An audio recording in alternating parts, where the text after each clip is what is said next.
Olá pessoal, tudo bem com vocês? Bom, agora a gente vai falar de um assunto que cai bastante aí em todas as provas, vestibulares, Enem. A gente vai começar a falar uma parte da ondulatória, que é uma parte muito legal, que é a parte de acústica.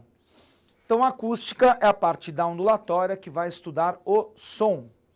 Então, vamos começar aqui falando sobre o que é som. Então, som, para nós, é uma onda mecânica longitudinal, tá certo? Na verdade, o som, quando você pega os gases e os líquidos, ele é longitudinal.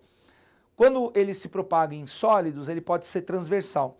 Mas como normalmente para nós interessa aí o som no ar, né, que vai chegar para o nosso ouvido, então a gente fala que é uma onda longitudinal capaz de sensibilizar o nosso aparelho auditivo, ok?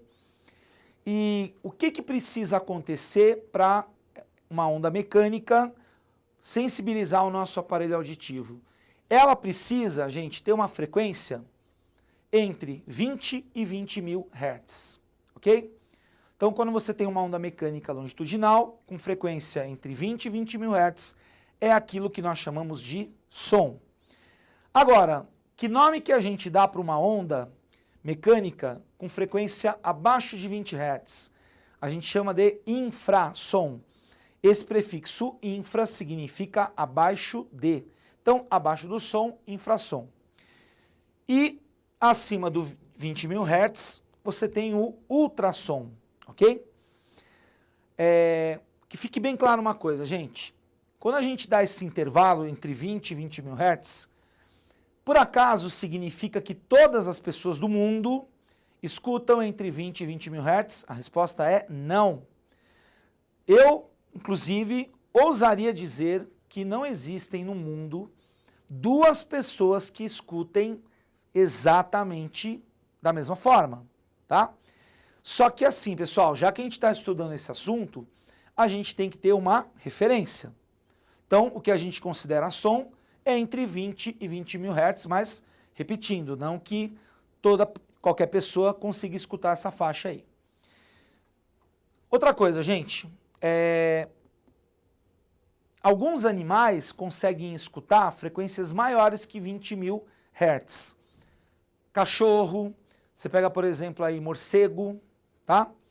Conseguem ouvir aí sons mais de 20 mil Hz. Exemplo disso, tem aquele apito de cachorro, que muita gente até não gosta, né? Que fala que o bichinho sofre, porque é um som de frequência muito alta. Ou então, gente, que aconteceu comigo aí outro dia, né? Eu comprei aquele repelente eletrônico de insetos. E é uma coisa meio esquisita, né? Porque você compra, liga na tomada e você não escuta nada. Então, Nathalie, você nunca sabe se está funcionando ou não o negócio, né? Você compra lá, liga e você fica com aquela cara de será que está funcionando ou não, né? Tem que ver pelo efeito, ok? Vamos seguir em frente aqui, ó. Uma coisa interessante para a gente falar a respeito aqui é sobre a velocidade do som. Então, o som é uma onda mecânica. Então, gente, precisa de meio material para se propagar. Som não se propaga no vácuo, tá certo?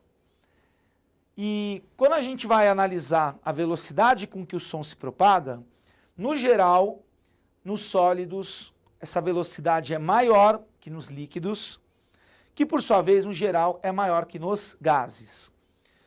Agora vamos parar para pensar por que acontece isso. O som é uma onda mecânica longitudinal, então precisa de meio material para se propagar. Como que as moléculas estão, gente, nos sólidos? Elas estão juntinhas umas das outras, então o som se propaga mais rapidamente. Quando você pega, por exemplo, líquido, já é uma molécula aqui, outra aqui e tal, e aí a velocidade já não é tão alta assim. Nos gases, é uma aqui, outra acolá, então diminui a velocidade. No geral, sólidos maior que líquidos, maior que gases. Gente, para você lembrar disso, uma cena que eu acredito que muitos de vocês tenham visto já, ou em filme, ou em desenho animado, que é aquela cena do índio encostando a orelha no chão, para escutar, né, o quê? Se está chegando alguém para invadir lá as terras dele, coisa e tal. Por que ele coloca o ouvido no chão? Porque o som nos sólidos tem velocidade maior que nos gases, né, que seria o ar. Então ele consegue escutar primeiro pelo chão do que pelo ar.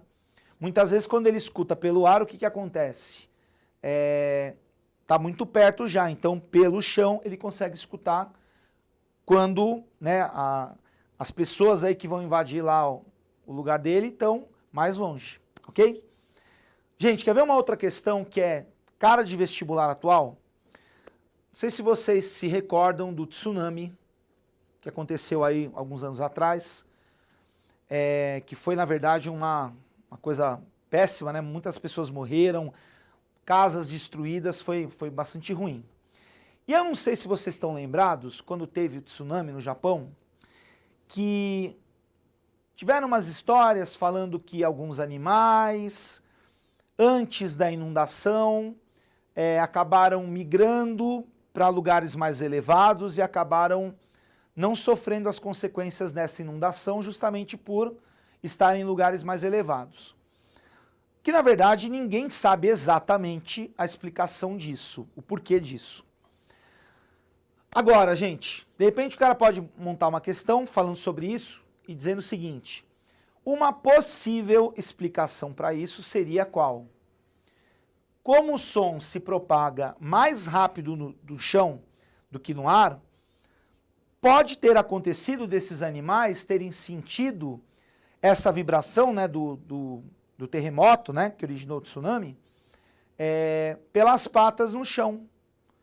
E aí, com isso, né, foram para lugares mais altos. Não estou dizendo que foi esse o motivo, mas é uma possibilidade, tá certo? Outro dado que seria bacana a gente saber, uma ideia mais ou menos, é que a velocidade do som no ar, em média, a gente usa 340 metros por segundo, tá certo? E, na verdade, né, para todo gás, a velocidade de propagação é sempre diretamente proporcional à raiz da temperatura absoluta. Vou até escrever aqui, ó.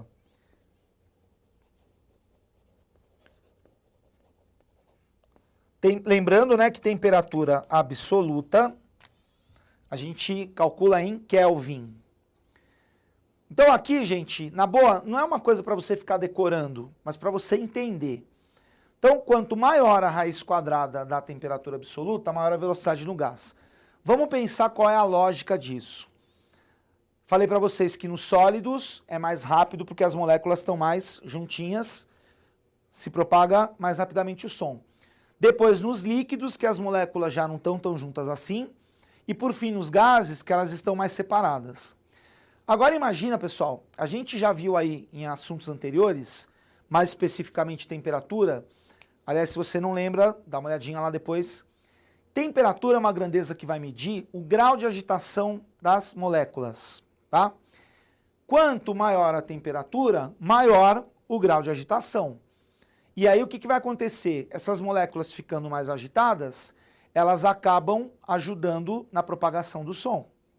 Então, faz sentido pensar que quanto maior a temperatura, maior essa velocidade de propagação, ok? Bom, pessoal, essa é uma aula de comecinho aí da parte de acústica. A gente vai desenvolver esse assunto nas próximas aulas. Vejo vocês lá. Valeu, gente. Obrigado. Até a próxima.